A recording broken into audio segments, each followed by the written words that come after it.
이 건강보험료 부과체제에 대한 논란은 끊임없이 이어져 왔었습니다.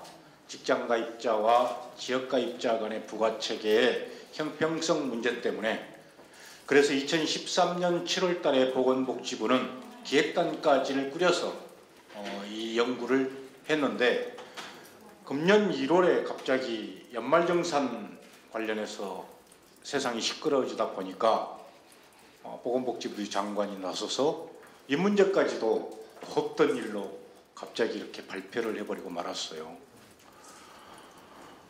그런데 그걸 두고 또다시 50만 명도 되지 않는 고소득자 때문이다 라는 지적과 함께 여전히 문제가 제기가 되니까 또 급작스럽게 나타나서 당정협의를 통해서 이 문제를 진행해 나가겠다 이렇게 이야기했습니다.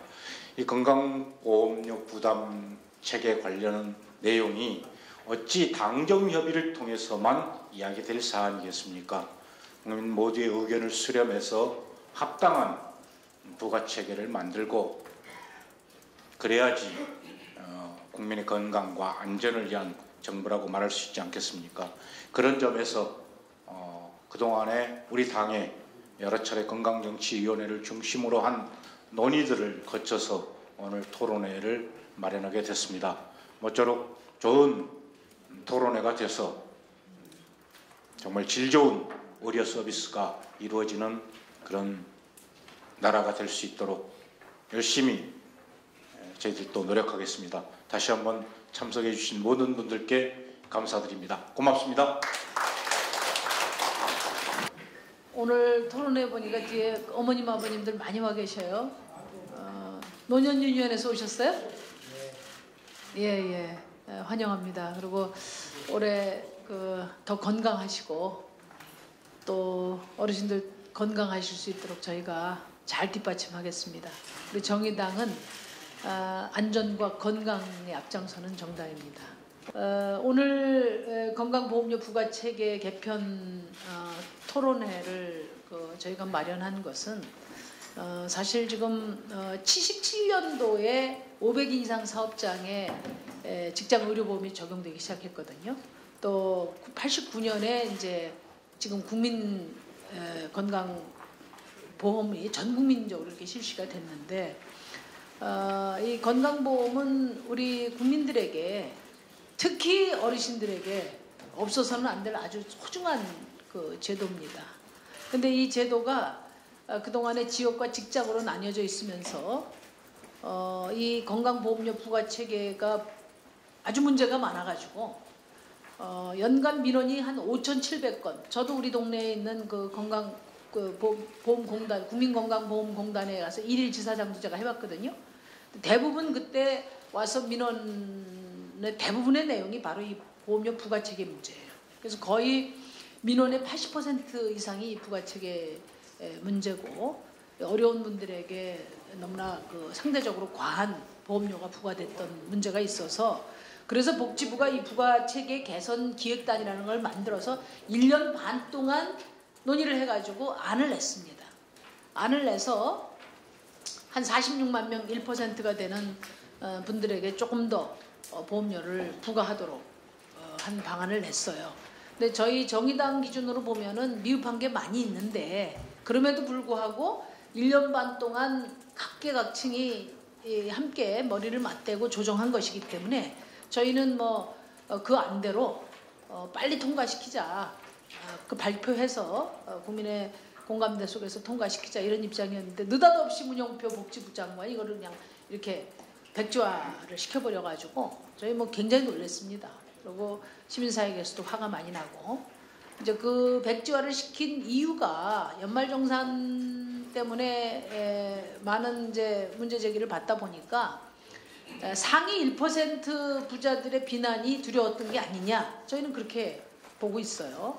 그래서 지금 복지부가 다시 국민들 여론 수렴을 한다고 이야기를 하는데 여론 수렴은 1년 반 동안 했는데 무슨 또 여론 수렴이 필요합니까? 그러니까 박근혜 정부가 최소한의 이 역진성을 바로잡는 부과체계를 이렇게 거부한 거는 국민 공감대를 마련하기 위한 것도 아니고 눈치를 봐서 국민 눈치를 봐서도 아니고 오직 1% 부자들을 위해서 그러는 게 아니냐. 우리 정의당은 그렇게 지적할 수밖에 없습니다. 아무튼 그래서 이제 이 정부에게 이 꼼수 건보료 개혁안을 만들도록 이렇게 맡겨둘 수가 없다. 그래서 오늘 우리 정의당이 여러분들을 모시고 전문가들을 모시고 진짜 제대로 된 건강보험료 부가체계 개선안은 무엇인가 이렇게 해서 좀 방안도 만들어보고 공론화시켜서 정부가 지난번에 만들어진 부가체계 개선안을 함부로 그 후퇴시킬 수 없도록 그렇게 견제하기 위해서 오늘 이 자리가 마련됐다는 말씀을 드립니다. 건보료 관계 때문에 참 어려움이 많습니다. 퇴직하고 나서 연금 얼마 가지고 생활을 하는데 제게 지금 한 달에 26만 7천 원이라는 보험료가 나옵니다. 그 중에 아들이 좀 사업하겠다 그래서 SUV 차를 한 대 제 이름으로 사줬더니 그게 80점이어가지고 80점이면 얼마죠? 뭐 16,000원인가요? 얼마인가요? 뭐 이게 꽤 많은 돈이 나가더라고요. 사실 그 서민들이 타는 차입니다. SUV라는 것이 사업용으로 주로 쓰는 거 아닙니까? 그런데 이게 뭐 3, 4만 원의 보험료가 부담이 됩니다. 그래서 사실 그 집사람이 종합병원이거든요.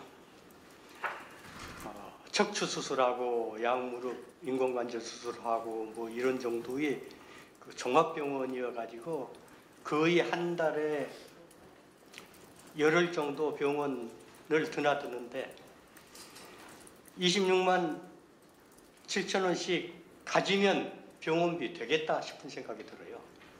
그 보험료 되게 안 해도. 그런 정도로 지금 많은 돈이 1년에 300이 넘지 않습니까? 참 힘들고 더군다나 이제 뭐 땀벌이 없이 그 퇴직연금 가지고 사는데 뭐 엄청 힘들고 어렵더라고요.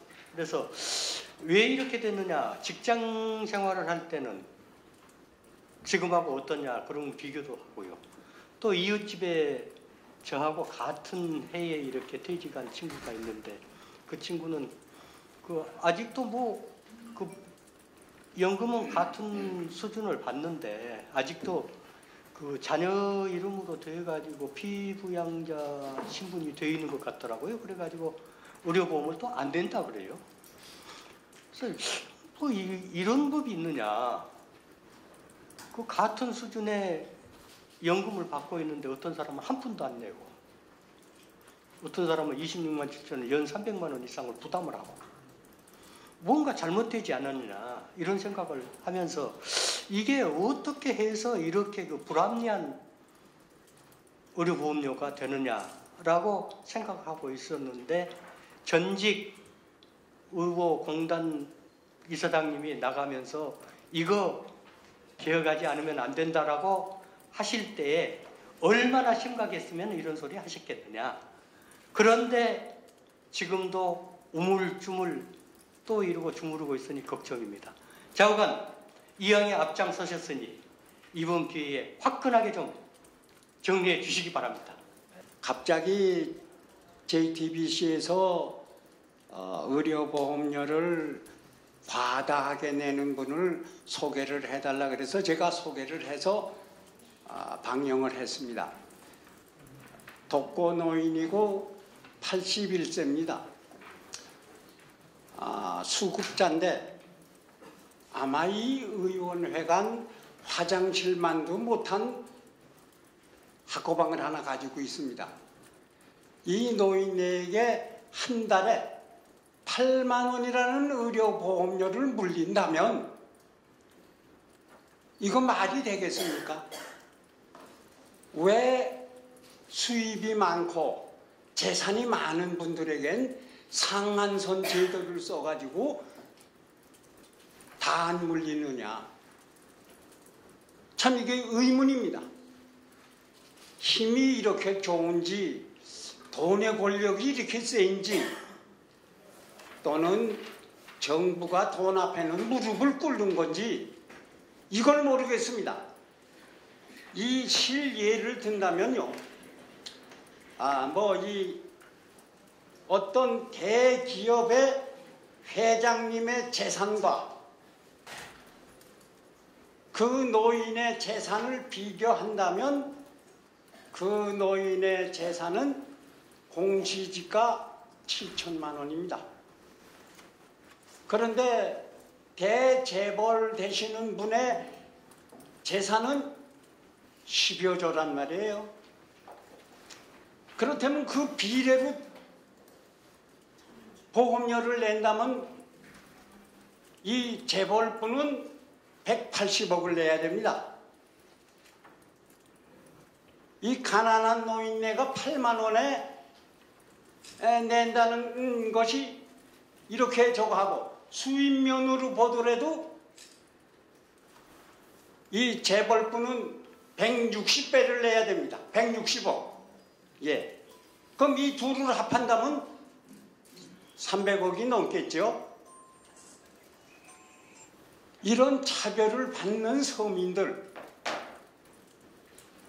정말 정부에서 서민을 생각하는 건지 안 하는 건지 아마 서민들이고 늙은이들은 아무것도 모르는 줄 아는데 더 잘합니다. 늙으면 꾀로 살라고 해서요. 예. 참 험한 말을 많이 하고 싶어요. 그런데 그 자리가 자리인 만큼 이것으로 줄크겠습니다.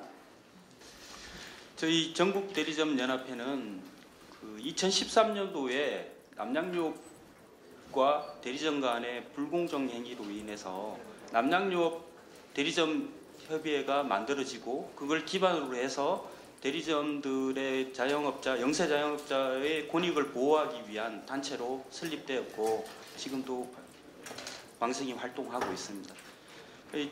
저는 남양유업 대리점 협의회 그 초대 회장이었었고 그리고 2010년 2월 1일부터 남양유 왕십리 대리점을 운영했었습니다. 그래서 처음 정의당의 건강정치위원회 이상호 간사님한테 사례 발표를 해달라 이렇게 연락을 받았을 때 제가 여쭤봤습니다. 제가 적절한 사례자로서 사례가 되냐 이렇게 말씀을 여쭈니까 그 이상호 간사님이 적절한 사례인 것 같다 이렇게 말씀하시더라고요. 그래서 사실은 자영업자고 일반인으로서 건강보험료가 어떻게 부과되고 어떻게 이게 납부를 하고 어떤 형평성이 있는가에 대해서 사실 정확한 지식이나 어떤 내용을 알지 못했습니다. 막연히 세무녀 사건이나 일부 언론에서 이야기하듯이 이런 약자들에 대해서 건강보험료 부과에 대한 어떤 형평성이 적절하지는 않구나 이런 막연한 것만 있었지 그런 과정에서 왜 건강보험료 부과를 개편해야 되는지 그런 내용에 대해서 적절히 모르는 상황이었고 오히려 이런 사례 발표를 통해서 그런 내용을 알아가는 어떤 배움이 되었던 것 같습니다.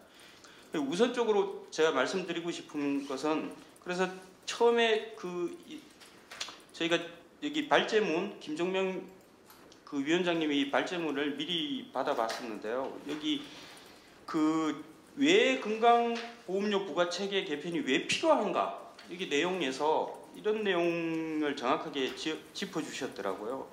지역 가입자 구성이 변화됐다. 예전에 지역 가입자로 돼 있던 고소득층의 어떤 실질적인 그 건강보험료의 대부분을 자기 소득에서 부과해야 될 분들이 다른 편법으로 직장 가입자로 변화되었다. 이런 내용이 있더라고요. 그래서 그 밑에 보니까 또 핵심적인 내용을 말씀해 주셨더라고요. 지역가입자는 대부분 서민이다. 그래서 제가 생각해 봤죠.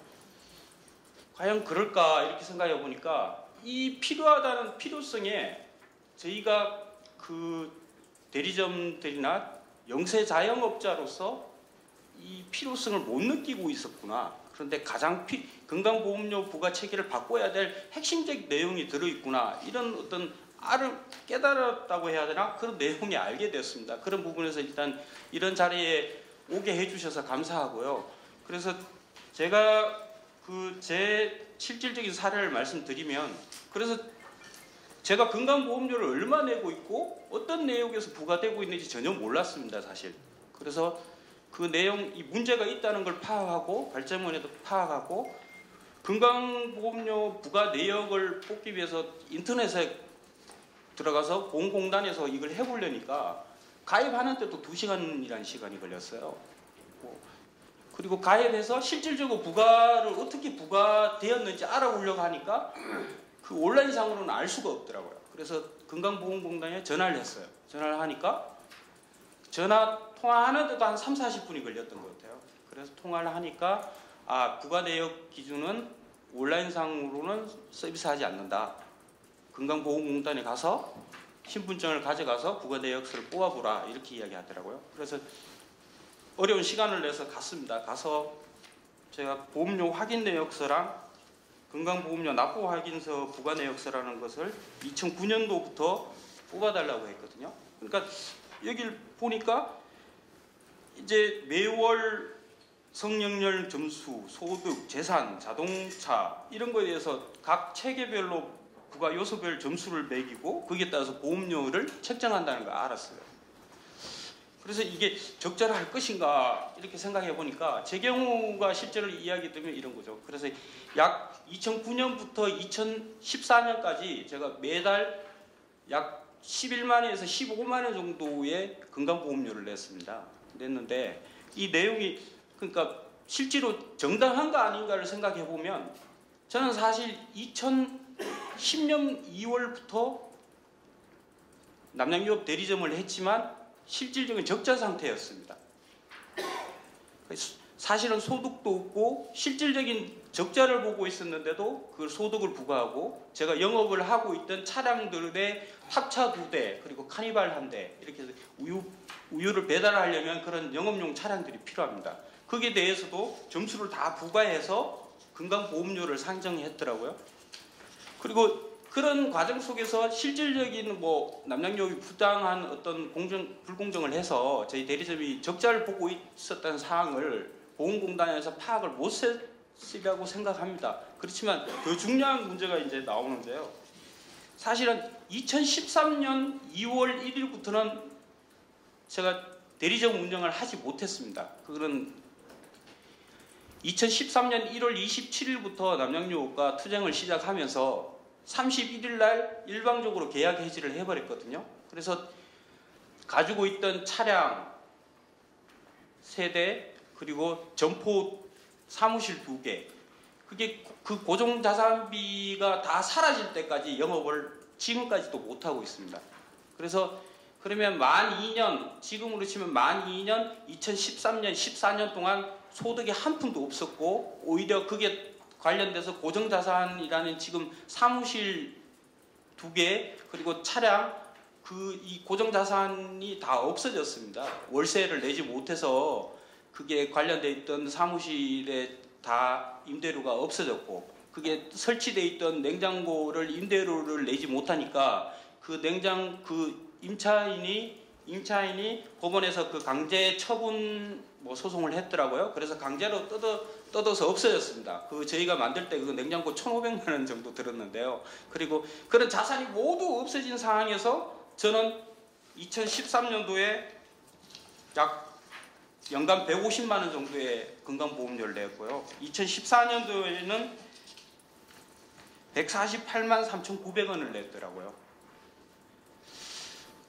이렇게 했을 때 이게 과연 영세자영업자와 이런 어려운 상황에 처한 사람에게 연간 150만 원 이상의 건강보험료를 내게 하는 이 건강보험료 부과 체계가 옳은 것인가 이런 걸 생각해 봤을 때 지금 정의당에서 하시려는 건강부과 체계를 개편하려는 노력이 영세자영업자와 여기 말씀하신 그 지역 가입자에 포함되어 있는 서민들 특수고용직 노동자나 이런 어려운 분들의 실질적인 문제를 해결하는데 큰 힘이 되리라고 생각합니다. 그리고 그래서 하나 더 말씀드리면 이제 제 개별 사례를 말씀드리기 위해서 말씀드린 건데, 그래서 여러 가지 사항을 검색해 보니까 얼마 전에 건강보험공단에서 4조 6천억인가 흑자를 봤다고 이야기하더라고요. 근데 저는 좀 의아해했습니다. 제가 알기로는 항상 적자라면서 건강보험료를 계속 올려야 된다고 계속적으로 주장했던 걸 저는 뭐 자세히는 알지 못했지만 10년, 20년 동안 제가 계속적으로 들었던 이야기였어요. 그래서 그걸 검색하다 보니까 2013년 7월 26일 날 문화일보에서 낸 사회부 기자가 쓴 내용 중에서 2015년이면 재정이 바닥이 나고 부담의 분산을 시급하고 건강보험료를 올려야 된다, 이런 주의 핵심적인 내용으로 기사를 썼더라고요. 근데 여기 내용에 보니까 2011년 건강보험 보장률은 우리나라는 2011년 기준으로 63%다. 근데 OECD 평균은 80%다. 근데 현재 이것도 2006년에 비하면 오히려 보장률이 떨어진 거다. 2006년엔 64.5%였다. 이런 내용의 기사가 핵심적으로 실렸다고요. 그래서 보장률이 뭔가 저 몰랐었거든요. 그럼 보장률이 뭔가 이렇게 살펴보니까 우리가 병원에 갔을 때 의료보험 혜택을 받을 수 있느냐 없느냐, 그 사안이 몇 가지냐, 그리고 어떤 부담률이 얼마나 있느냐, 이런 걸로 평가해서 보장률을 통계를 낸다고 들었습니다. 그런데 제가 보장률을 지금 말씀드린 것은 제가 2013년 2월 20 며칠인가 그 이제 투쟁을 바로 시작했는데, 그 시작했을 때 신경을 너무 많이 쓰고 스트레스를 받아서 그런지 사랑니가, 여기 오른편 사랑니가 너무 아팠어요. 그래서 이제 밥도 못 먹을 상황이 되어서 어쩔 수 없이 이제 그 가까운 병원에 가게 됐습니다. 병원에 가게 됐는데, 거기 가서 이제 사랑니 치료를 받았는데, 이제 염증 치료를 받았는데, 그 의사가 하는 말이 위에 이빨 중 어금니 하나가 깨져 있으니까 이걸 빼고 임플란트를 해야 된다는 거예요. 임플란트를. 근데 이제 사실은 그 이빨이 좀 불편하거나 아프다고 해서 저희 서민들이 그걸 실제로 이제 그걸 처리하기는 힘드니까 그냥 참고 있었던 거죠. 저도 이제 사실 그게 깨진 지가 몇 년 됐었어요. 근데 그냥 참고 있었는데 사랑니 치료하라 하니까 사랑니를 치료해 주시고는 그게 더 시급하다고 말씀하는 거예요. 그래서 여쭤봤어요. 그러면 이거 사랑니 말고 위에 거 빼고 임플란트 하려면 어떻게 해야 되냐? 이러니까 그때 돈으로 국산으로 하면 150만 원, 외제로 뭐 외산 임플란트로 하면 170만이 든다는 거예요. 그때 사실 전 돈이 없어가 이빨을 하지 못했습니다. 그런데 2013년, 14년 동안 제가 건강보험료로 냈던 금액은 매해 150만 원씩 300만 원이었거든요. 도저히 그걸 감당할 수 없는 정도의 건강보험료를 저는 냈지만, 제가 5년, 6년 동안 불편하던 깨진 이빨을 할 수 없는 이런 건강보장률, 그리고 부당한 부가율, 이것이 이 건강보험료 부과 체계를 바꾸고 보장률을 올려야 될 이유라고 생각하고 제가 직접 느꼈던 이야기들입니다. 감사합니다. 예, 감사합니다. 몇 해 전에 이른바 갑의 횡포 문제로 우리 사회에 큰 파장을 일으켰던 우리 남양유업을 경영하시다가 이제는 개인의 어떤 그런 부당함을 넘어서서 그런 영세 사업자들이 이익을 위해서 대리인연합회 대표를 또 맡고 열심히 활동하고 계시고요. 또 생생한 얘기 감사드립니다. 이 세 분의 그 사례에서도 알 수 있듯이 어쨌든 현재 뭐 미국보다는 우리나라 의료보험이 낫다고는 얘기를 합니다만은, 그리고 사실 이 건강보험이 있지 않으면 특히 우리 어르신들 같은 경우는 굉장히 더 힘들죠. 꼭 필요한 제도이긴 하나 문제는 이게 우리가 늘 세금을 대하는 것과 마찬가지로 공평하지 않다라는 것, 보험료 자체가 여기가 이제 가장 큰 문제가 있고 그런 다양한 사례들이 있는 것 같습니다.